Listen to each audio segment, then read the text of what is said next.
Muy buen día, cordial saludo. El día de hoy, en representación de las víctimas, mi compañera Judy Marcela Aparicio Acosta y mi nombre, Miguel Augusto Ferrero Perdomo, traemos a colación el caso Bojayá versus Colombia para que ustedes tengan conocimiento y puedan ver los derechos vulnerados que se le dio a la población de este municipio. A manera de ilustración, es importante mencionar que el 21 de abril de 2002 arribaron a la población aproximadamente 250 paramilitares provenientes del municipio de Turbo, y quienes por vía marítima, aproximadamente con 7 embarcaciones, pasaron 3 retenes de la fuerza pública. 1 en Punta de Turbo, 2 en la entrada de Río Sucio y en la salida. Y en este transcurso no hubo ni un solo altercado. Con base en lo anterior, la oficina en Colombia del Alto Comisionado para las Naciones Unidas para los Derechos Humanos emitió una alerta al Estado colombiano con el fin de proteger a la población de Bojayá. Asimismo, el 24 de abril, la Procuraduría solicitó al Ministerio de Defensa prestar atención a los sucesos que alteran la población en los constantes enfrentamientos de grupos al margen de la ley. La Defensoría del Pueblo generó la misma alerta el 24 de abril del 2002 a través de su Sistema Nacional de Prevención de Violaciones Masivas a los Derechos Humanos como alerta temprana asociados a las restricciones en los alimentos ocasionados por parte de los grupos autodefensas de la zona. Anuado lo anterior, las Fuerzas Armadas Revolucionarias de Colombia, Ejército del Pueblo, FARC-EP en adelante, interceptaron en el municipio de Boca de Arquía la embarcación de la Asociación Campesina Integral del Atrato, quienes llevaban suministro a la población del Atrato y prosiguieron a robar toda la carga de mercancía que poseía dicha embarcación. Sobre el 1 de mayo del 2002, sobre las 6 de la mañana, iniciaron los combates entre los grupos subversivos FARC-EP y los paramilitares, inicialmente en Vía del Fuerte y posteriormente trasladándose al casco urbano de Bellavista. A raíz de lo anterior, la población civil se resguardó en la iglesia del pueblo, en la casa cural y en la casa de las misioneras agustinianas. Alrededor de unas 500 personas se refugiaron en estos inmuebles. En el suceso, los paramilitares se reprotegían en el centro del pueblo, detrás de un anillo de cemento que protegía la iglesia, la casa cural y la casa de las misioneras, mientras que el otro grupo subversivo, FARC-EP, mantuvieron su población en el barrio Pueblo Nuevo, al norte del casco urbano del municipio. Las FARC instalaron un lanzador de pipetas, el cual utilizaron sobre las 10:30 de la mañana, causando inicialmente daños materiales únicamente a una casa de una persona civil ubicada a 400 metros de la iglesia. La segunda pipeta cayó en un puesto de salud, pero no estalló. La tercera pipeta, enviada sobre las 10:45 de la mañana, estalló en el altar de la iglesia, hiriendo aproximadamente a 98 personas y ocasionando la muerte a más de 119.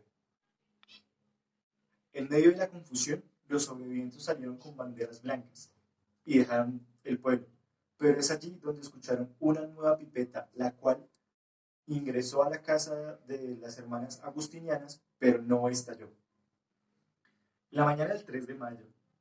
las FARC anunciaron haber retomado el control del municipio de Bellavista y permitieron que una comisión regresara a la localidad para evacuar a los heridos y reconocer y enterrar a sus muertos. El 6 de mayo, las fuerzas militares intentaron ingresar al casco urbano de Bellavista. Sin embargo, por combate con las FARC frente a la población de Napipí, municipio de Bojayá, resultó muerta una civil, aparentemente por disparos de la infantería de Marina, y otras 2 personas resultaron heridas. A partir del 7 de mayo, también hubo una nueva salida desde Turbo de un número no especificado de embarcaciones paramilitares hacia el medio Atrato. La oficina fue informada de la llegada de dichas embarcaciones al municipio del Carmen del Darién, donde los paramilitares habrían ocupado oficinas de la alcaldía en la cabecera municipal. Los días posteriores, sobrevivientes pudieron retornar al municipio de Bellavista, gracias al apoyo de las fuerzas militares. Sin embargo, afirmaron que vieron a los miembros de las AUC, a los cuales identificaron, puesto que poseían ropa que dejaron en sus casas una vez comenzó el conflicto. El 9 de mayo, un equipo de la Fiscalía encabezado por el fiscal regional de Antioquia e integrado por los investigadores, técnicos y médicos forenses llegó al área. El objetivo de su presencia consistía en hacer revelaciones balísticas y topográficas, recoger testimonios y proceder a la exhumación de los cadáveres de las víctimas de la explosión en la iglesia de Bellavista. Sin embargo, la tarea señalada se interrumpió el domingo 12 de mayo por razones contradictorias vertidas por los funcionarios de la Fiscalía.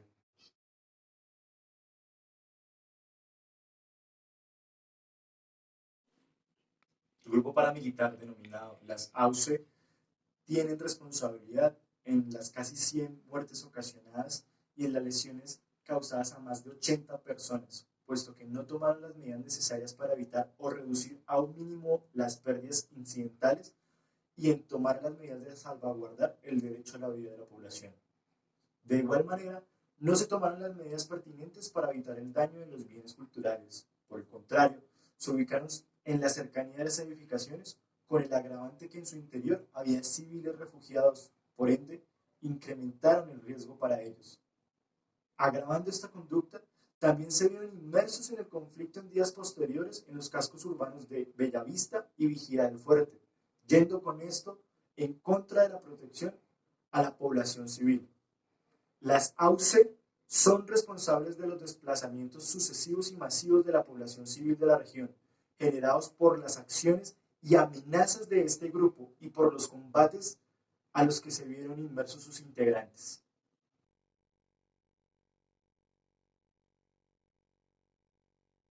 Las FARC tienen responsabilidad directa en las muertes y lesiones causadas por el uso de pipetas en el marco de un enfrentamiento con el grupo paramilitar, lo cual constituye una infracción a las normas humanitarias, pues violan abiertamente las prescripciones internacionales al respecto. Se ven también con responsabilidad de violar la protección de bienes culturales y lugares de culto, pues no previenen los daños a las edificaciones con el uso de las armas prohibidas por el derecho internacional humanitario. Adicional, tienen directamente responsabilidad en el desplazamiento que hubo en la región a causa de sus acciones.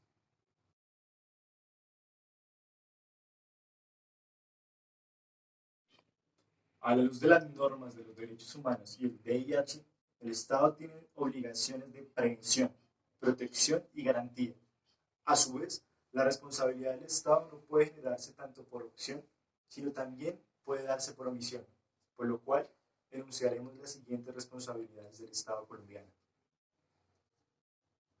El Estado no tomó medidas pertinentes a la protección de la vida de la población del atrato medio, aun cuando recibió alertas tempranas por parte de la Defensoría del Pueblo, la Procuraduría General de la Nación y la Oficina en Colombia del Alto Comisionado para las Naciones Unidas para los Derechos Humanos. Se percibe omisión de la fuerza pública ante los pasos de las embarcaciones paramilitares por los distintos retenes impuestos, por lo cual el Estado no adoptó las medidas más eficaces, oportunas y adecuadas para evitar que no se produjese un hecho tan trágico y grave como lo ocurrió en Bojayá. Dentro de las obligaciones del Estado se encuentra la obligación de respetar los derechos humanos, reconocidos en las normas nacionales e internacionales. Pero esta obligación no se incumple solo con la acción. En el caso que se nos presenta, es claro que la ausencia o la presencia insuficiente de los agentes del Estado en la región aumentaron la vulnerabilidad y el riesgo de la población civil del atrato medio, expuesta a la acción de los grupos armados ilegales. Anuado lo anterior, el Estado no tomó medidas pertinentes para que a su llegada a la población no generara más desplazamiento de la población civil del ya causado por las partes ya mencionadas.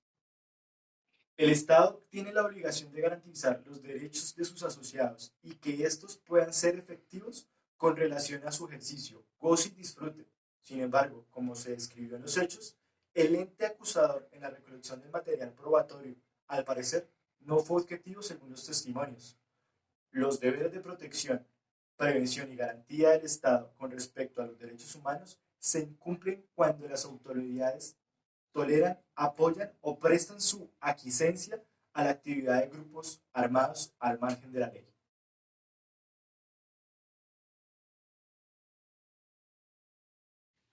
Buenos días. Conforme a los hechos expuestos y a los anteriores argumentos de mi compañero, en este caso es dable afirmar que se han vulnerado los artículos cuarto del derecho a la vida, quinto del derecho a la integridad personal y séptimo del derecho a la libertad y a la seguridad personal, contenidos en la Convención Americana de Derechos Humanos, que fue firmada por Colombia el 22 de noviembre de 1969 y ratificada el 28 de mayo de 1973. Además, es importante denunciar que el Estado colombiano reconoció la competencia de la Comisión y de esta Corte, la Corte Interamericana de Derechos Humanos, el 21 de junio de 1985, y pese a ello hizo caso omiso de su obligación que le asiste de respetar y proteger los derechos y libertades contenidos en la Convención, conforme a lo establecido en su artículo primero. Esto lo hizo de manera deliberada y negligente, pues el Gobierno Nacional recibió varias alertas, entre ellas la alerta 040 del 24 de abril del 2002, donde la Defensoría del Pueblo le informaba del combate inminente, los desplazamientos de varias personas, que por el miedo al enfrentamiento y al arribo de tropas subversivas de las Autodefensas Unidas de Colombia hacia el territorio donde estaban las Fuerzas Revolucionarias de Colombia llamadas FARC, que cruzaron hacia Bojayá a pesar de los controles y requisas de los puestos de la Marina, por lo que solicitamos que se declare la responsabilidad del Estado colombiano conforme a los siguientes argumentos. Primero, no se tuvo respeto ni hubo protección a la población civil, lo cual va en contra de los convenios de Ginebra aprobados por el Congreso de la República de Colombia por medio de la Ley Quinta de 1960 y que fueron promulgados mediante el decreto 1016 del 14 de mayo de 1990, pues hubo homicidios múltiples de personas protegidas a causa de los enfrentamientos de las autodefensas y de las FARC y el Ejército Nacional Colombiano. Y aunque el artículo 3 común de los convenios de Ginebra prohíbe expresamente atentar contra la vida y la integridad de las personas protegidas, lamentablemente murieron muchos habitantes de Bojayá. El ataque a la iglesia y sus edificios adyacentes, como la Casa Cural, como explicaba mi compañero, se refugiaron civiles. A pesar de ello, fueron atacados, lo que van contra las disposiciones de la Convención de La Haya de 1954, que fue aprobada por Colombia mediante la Ley 340 de 1996, y el Protocolo 2 adicional a los 4 convenios de Ginebra, que fue aprobado mediante la Ley de 1994, la Ley 171, y que entró a regir en Colombia el 15 de febrero de 1996. Este protocolo exige a los combatientes respetar los bienes culturales y los lugares dedicados al culto, como lo era la iglesia Bojayá. A saber, el artículo 16 del protocolo adicional 2 establece: sin perjuicio de las disposiciones de la Convención de La Haya, para la protección de los bienes culturales en caso de conflicto armado, queda prohibido cometer actos de hostilidad dirigidos contra monumentos históricos, obras de arte o a los lugares de culto que constituyen patrimonio cultural o espiritual de los pueblos, y utilizarlos de apoyo del esfuerzo militar.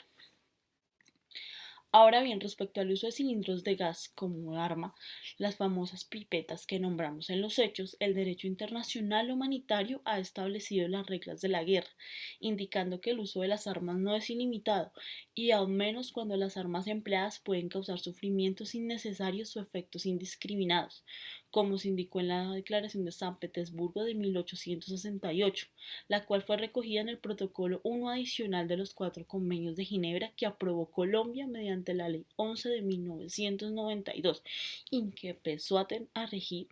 en este país el 1 de marzo de 1994. Este protocolo establece la prohibición de emplear ese tipo de armas, proyectiles o materias que estén destinadas a causar males innecesarios. Es claro que esta prohibición se dirige a las armas que por insuficiente precisión no permiten hacer una distinción entre militares o civiles, como ocurre con los cilindros de gas que se emplearon en estos hechos.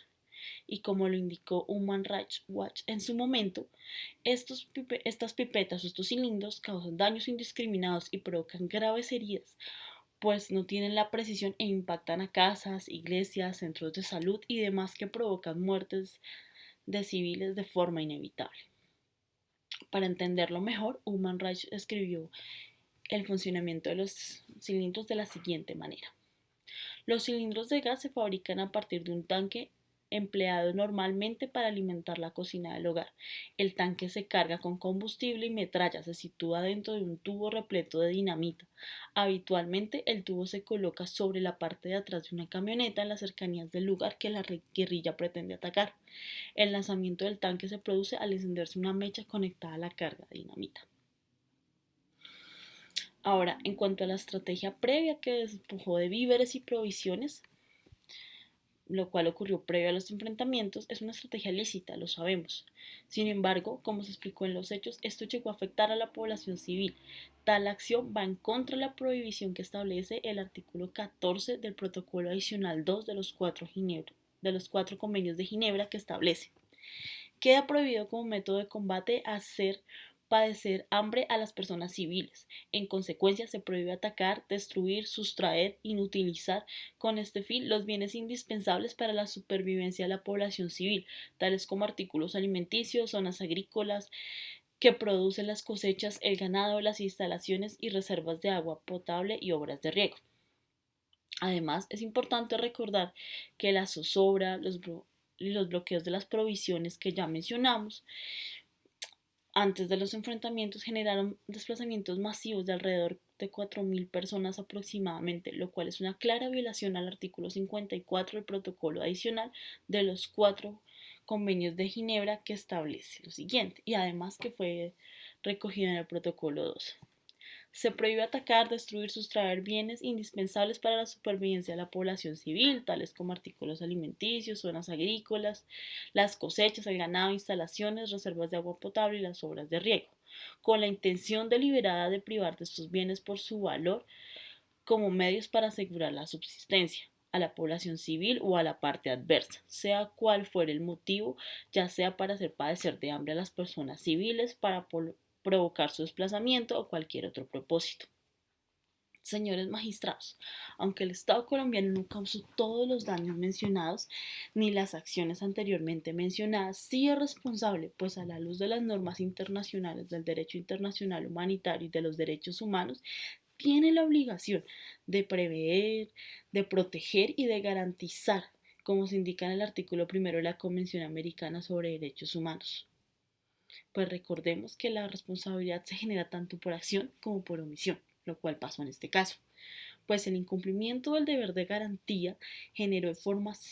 de forma sistemática y no por la mera existencia de las violaciones, pues no hubo una respuesta oportuna y eficaz de las autoridades encargadas para adoptar medidas para evitar que ocurrieran los hechos tan lamentables del 2012 en Bojayá.